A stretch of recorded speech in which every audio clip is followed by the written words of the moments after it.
always talk about installing systems and the quality and things that you have. But most people's complaints, and I think a lot of small businesses, mid-sized businesses look at it, that sometimes, well, it costs me more to install the quality system than what it's worth. Is that how do you answer that to them?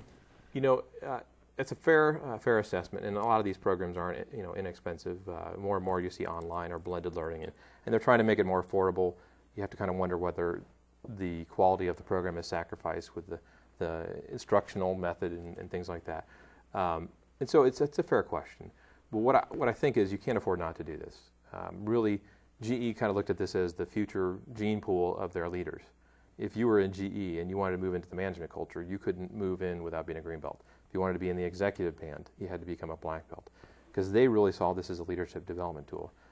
Because doing it correctly means that we're putting results on the bottom line. If I'm taking somebody out and putting them in a full-time role into this position, that really should generate enough money to offset that.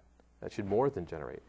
We expect projects to earn from $100,000 to $200,000 in return for the company, up to, we've worked with organizations that have had phenomenal success, $14 million on one particular project or something like that.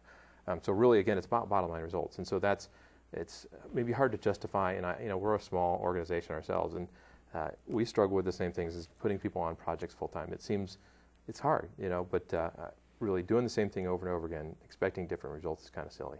So you got to do something different, and this seems to be one of the better methodologies out there. Now, talking about best practices, that's how we got involved with this as well. When GE was kicking this thing off, GE's part of the TQM network, and so they said, well, we're doing the Six Sigma thing. And so our former president sat through one of their classes and thought, wow, this is pretty phenomenal.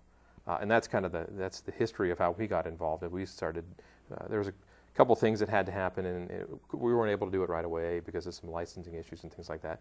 But eventually we were able to take this to the small and medium-sized companies, because we thought this isn't just for the multi-million, multi-billion-dollar organizations. This is for small companies as well. We had a lot of success working with the city of Fort Wayne. I think over the course of the last 8 years, they saved around $31 million.